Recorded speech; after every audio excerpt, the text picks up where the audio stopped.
Welcome back to the Star Monroe Show. And this is the final part of my mini series, The Wild Love Affair.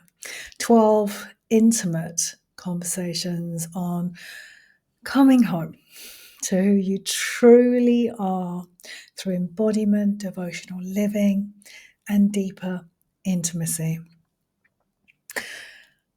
I feel quite sad that we're coming to the end of this series, and yet as one door closes, another door opens. And as this episode goes live, you're going to have a beautiful opportunity to come and join me for a private online event called the Unhurried Woman.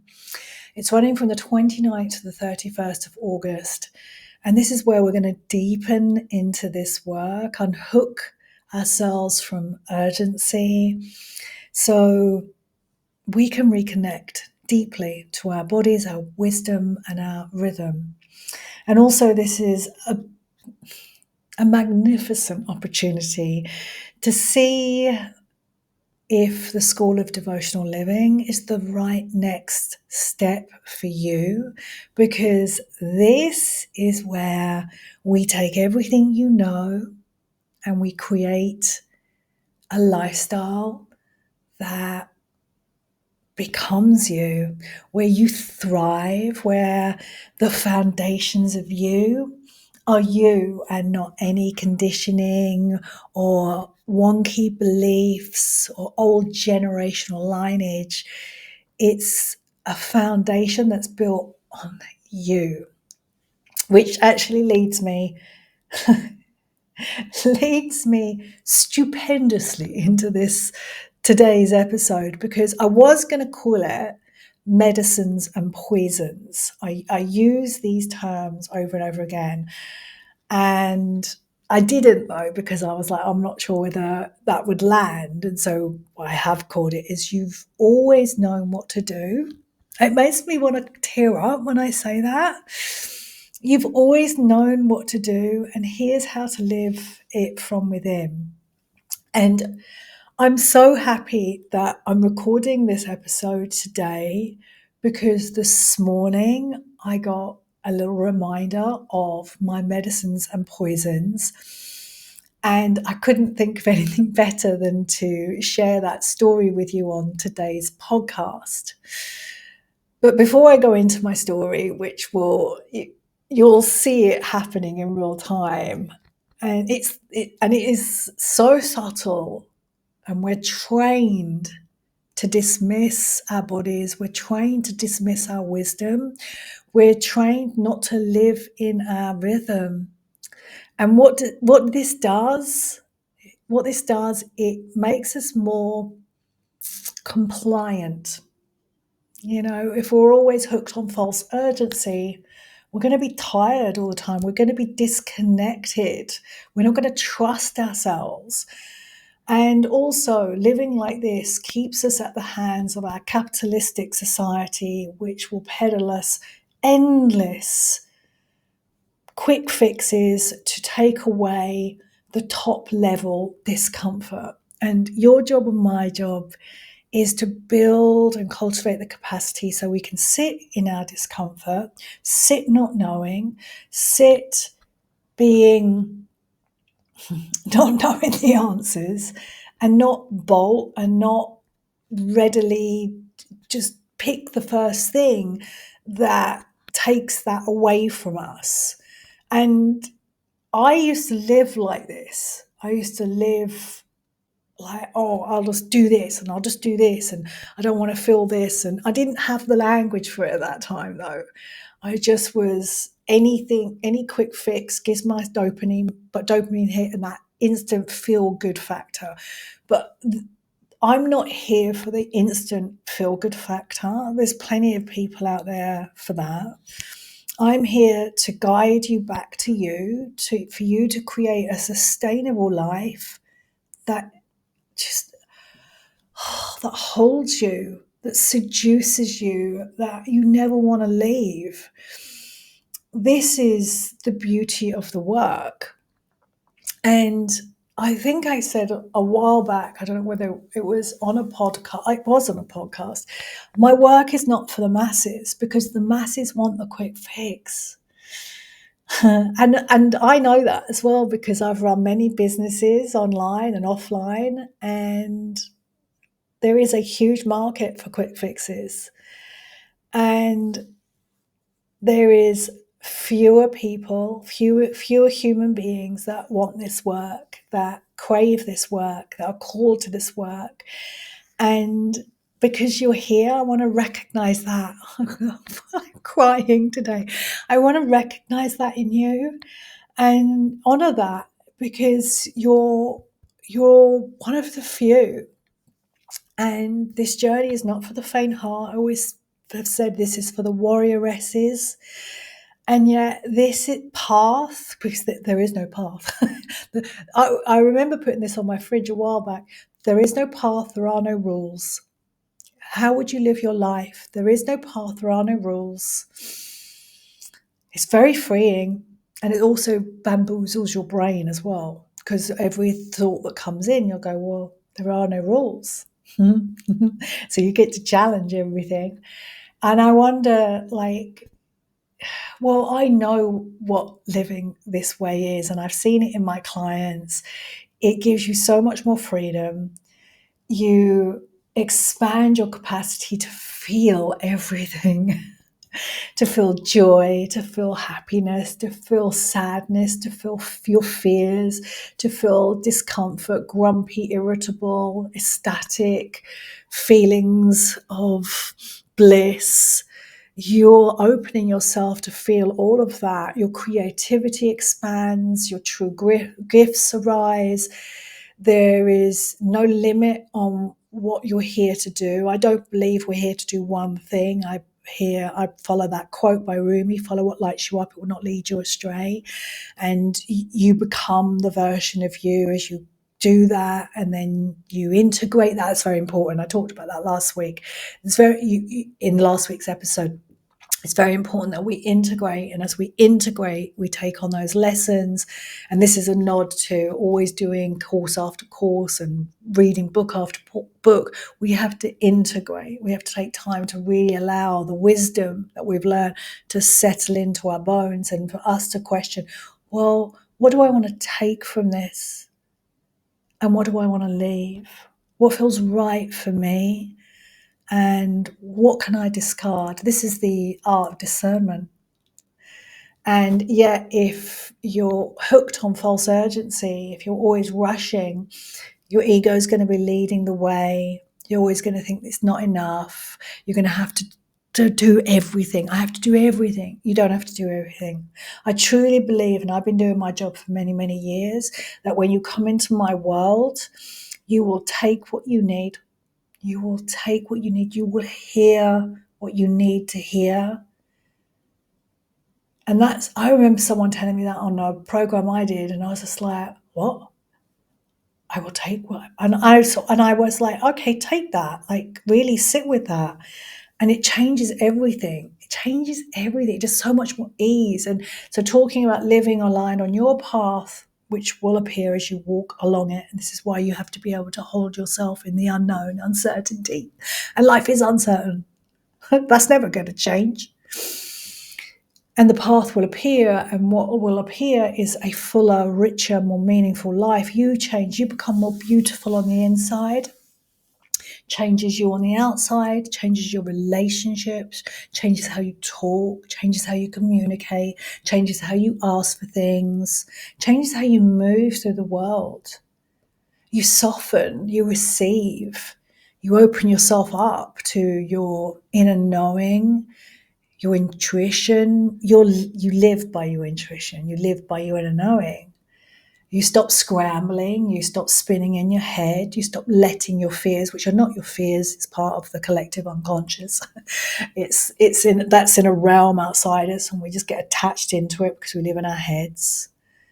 And you drop deeper into you, and isn't that the purpose of life? To drop deeper into you and to really live that.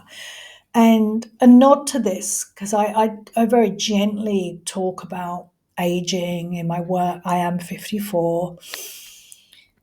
And this is potent work as we mature, as we become older, because I've worked with many men and women in their 60s, 70s, 80s, and 90s. And the ones that would move, that had more fluid lifestyles, that enjoyed life, whatever happened, were the ones that knew themselves, were the ones that were at home with themselves. And here's the other thing about being at home in yourself. People can tell. People can tell when you're at home. There's an energy that radiates from you. You're easier to be around. People want to be around you. Whether or not you want people to be around you is another thing. And that's entirely up to you. But we see that especially in more mature human beings, the ones that live inside themselves, they're a glory to be around. And for me, the things that I cannot stand, never been able to stand, is surface level people, surface level conversations. I can tell, this is why I'm a good person to hire and to have on your team. And when I say team, I'm saying you. It's I see and I can hear what people can't see and hear. And I can hear when people are holding back in the way that they talk, in the way that they present themselves. And to be able to be fully inside you, to be embodied, is everything, is everything. So coming into today's episode, you already know your medicines. You already know them. That's a mantra to walk around with. I already know my medicines. These are the things that make you feel alive, strong, and clear. These are the rhythms that bring you back into your body. The conversations that clean the air, the way that you talk, the choices that expand you. And on the flip side, you already know your poisons, the habits, the patterns that dull your edges, the people and situations that pull you from your rhythm, the yes you give when your whole body says no, and the pace that keeps you running from yourself. No one knows you better than you. No one knows you better than you. And as I said in the previous episode, you don't need another plan, another framework. That's your ego talking to you. You don't need another top 5 things to do before breakfast. And you just need to stop looking at people with their morning routines online, because that works for them. You know what works for you. You don't need someone telling you what to do. You don't need a mummy or a daddy. And that's the thing with us in our psyches. We have many parts. And I said a while back, you have to know which part is running the show. And it was over 2 years ago, I was like, I'm aligning myself with my higher self. And your higher self, your genius is in your DNA. And our job is to clear all the dust bunnies that we collect over our life, from gestation, being in mummy's womb, coming out into the world. We collect so much stuff that's not ours. And our job is to relinquish it, let it go. And there's grieving about that as well. There's grieving about past identities. There's grieving about our youth. Because I get it, like our society really peddles that. Our value comes from our youth. Our visibility comes from our youth. But this is where you've got to question everything, and you get to determine what rules work for you. There are no rules. There is no path. And you need a guide who can stand with you in the space between your knowing and doing, so you can finally close that gap and become it. Let me tell you the story of this morning. And I wrote some notes down. I thrive first thing in the morning, early. And for me, my early's my early. So it's like waking up around 6 a.m., just as the sun is rising. So it probably changes as we go into winter. So as the sun rises, I wake, and the sun will wake me up before I will have an alarm, but it always wakes me up before my alarm. And it sets my day up so beautifully when I wake up early in the morning, because I sit outside, I have my coffee, I journal, I read my books, I play with the kittens. I thought the kittens were in my room, but I think they've wandered off. I'm just going to shut this door. And I I wake up early so I'm not rushing in the morning. And I have learned not to put anything in my morning. The only thing that I do 3 to 4 times a week is I get on my bike early in the morning because it's so hot here in Turkey, and I cycle to the gym. But I'm not rushing. This is, it's all there. It's like I know what I'm doing, and I don't add anything in. And I've been able to do this because I divested my life. I made my life simpler, made it more elegant. And so I could listen to this. And none of this came about because I told myself I had to do it, because that comes from discipline. I have to get up early. I have to do this routine. I have to do this. No, I know, you know your medicines. I know when I get up earlier, everything falls into place for me throughout the day. I am way more organized. I have time to relax, to rest throughout the day, because rest for me, rest isn't sleep. Rest integrates itself into my life. I have my meals. Everything rolls out beautifully when I wake up in the morning. Now, on the flip side of this, what that means is I have to have my evenings for myself. I don't tend to put anything into my evenings. And when I took this break away from my business, the question that I pondered, I was like, well, when do you want to work with clients? And last year I was working with clients, my evening time. And that doesn't work for me because I need to unwind around 7 p.m.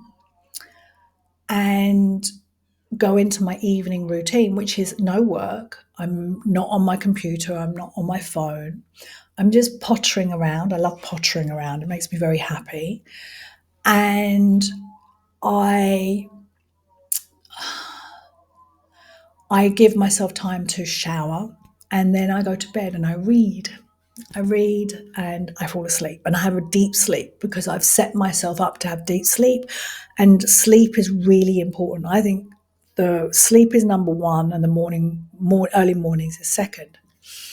So there's a lot of moving parts for me to be able to get up in the morning, and I'm normally in bed latest 9 p.m. and I really like that. So yesterday, we had the opportunity, my son and I, to go out on a private boat tour around Olidanes. And I was going to say no to it. The captain came back and she said, I've got space. Would you like to come? And I was like, no. And I was like, oh no, let's go and do it, because I've been at the computer a lot, and George, we don't really do a lot. Live simple lives. I said, let's go and do it because it's his birthday week. So anyway, we went out and it was glorious. It was so amazing. The sea here is spectacular. The colours, the mountains, it's warm. And we did it in sunset. So we just watched the sun drop down behind the mountains. It was just so good. But what it meant was, I mean, I don't know how you are, but when I'm out on the sea, it wears me out. Sea air, swimming in the sea, just get exhausted. So I came back, went to bed. Probably an hour later, I woke up and I didn't sleep very well as well because of my routine. I always think we're still babies, like we still have our baby psyche inside us. So we have to tend to that baby psyche, the infant part of us. And so I didn't sleep very well. I was restless sleep. And I woke up this morning and I was so tired. I didn't wake up as well. I woke up like at 8:30. I was just like so tired. I was like, oh my God, I am exhausted. And I couldn't do anything. And I just sat there with the kittens and I read my book and did some journaling. And I was like, oh, what am I going to do? And I was like, oh, maybe I'll have another cup of coffee. And then I got up and I was doing some washing up and I sat and I was standing at the sink and I was like, ha, there you go, Miss Star Monroe. Your medicine is in action. Your poison is in action. And isn't that the irony of it? Because I knew I was going to come and talk to you about this, the irony. And so the moral, the lesson is that yes, I can go off and do different things and go off and go out for a sunset cruise every now and then, but it will disturb my morning. I cannot do everything. I don't have the energy to do everything, and I'm not here to push myself through it. So when I was standing at the sink this morning, I was just like, got it. You didn't have a good night's sleep. You were busy last night because you weren't winding down. You were out on a boat. It was great. And today we need to take it easy. We need to take it slow. You're tired. And in fact, I just peeked outside and my son is asleep. He's like, I'm really tired. So it's worn both of us out. And I was like, you can't do everything. And the thing is, if I'm not aware of all of this, if I'm not aware of how I'm feeling and I'm tired, if I'm not connected to my body, then what's going to happen is I'm going to be in my head and I'm going to start to have a go at myself. You got up late. Oh my God, your day's going to be wasted. Oh, you always do this, because there is always this voice, this inner critic that pipes up when we don't uphold our rules. There are no rules. And so this is why it's important to really be attuned to yourself. It's no one else's job to be attuned to you. And so for me, this was like this real revelation that, oh yeah, mornings really work for me when I get up early, and I have to have my evening routine too. Now, you may or may not be like me. You might have a little bit more flexibility to you. You might be a night owl. It doesn't matter. But what matters is that you already know what works for you. The gap is between what you know and you're not living it, and that's costing you. Because every time you override yourself, every time you don't listen and act upon your medicines, you're going to erode your trust in yourself. Over a period of time, that erodes your self-worth as well. And what it does, as I said earlier, it makes it way easier to believe the lie that you can't rely on your own wisdom and you have to rely on everyone else. Buy more courses, read more books. You don't need to. You know what is good for you. You're here. I know you're here because you're listening to me or watching me. You're here to live in alignment, full alignment with your own knowing, to listen to yourself and believe yourself the first time, to act on your body's cues without debate, and to create a life that doesn't just look good, but feels like medicine every single day. This is the world of the unhurried woman. She trusts herself so deeply, she doesn't need the outside noise. She moves within her own seasons, her ebbs and flows, her peaks and valleys. She knows when to speed up and she knows when to slow all the way right down, like today. Like I knew I had to slow all the way down. She knows when to hold and when to release. Think about that. And as someone who has a past history of clinging on to things, this is something I'm learning more and more. especially in the last year and a half, letting go. Let go. Something coming your way, let go. Let go. You have to let go so you can evolve. Well, human beings, we evolve all the time. We're not here to be like one version of us. We're here to continuously hit the shores, shatter into 1,000 pieces, and reform over and over again. The unhurried woman, she listens, she responds, and she lives as her own authority. You already know what to do. I'm here to hold the space where you stop delaying it. That's the work we do inside the School of Devotional Living and inside private mentorship. My job is to anchor you so fully in your own wisdom, your own body, your own rhythm, that living it becomes the only option. I'm looking forward to seeing you at my event, 29th to the 31st of August, The Unhurried Woman. It's a private event online, so you can attend from anywhere in the world. There will be recordings, and there's a private group as well. I'm thinking about what we've got with this. There's a private group, so I'm going to be available to enter into conversation, answer your questions. And this is the perfect, as I said, the perfect opportunity to see if the School of Devotional Living is a right fit for you. School of Devotional Living is a small immersive. It's 3 months, 25 women, where I'm guiding you back to you. Everything you need is in the show notes. Until next time, in devotion.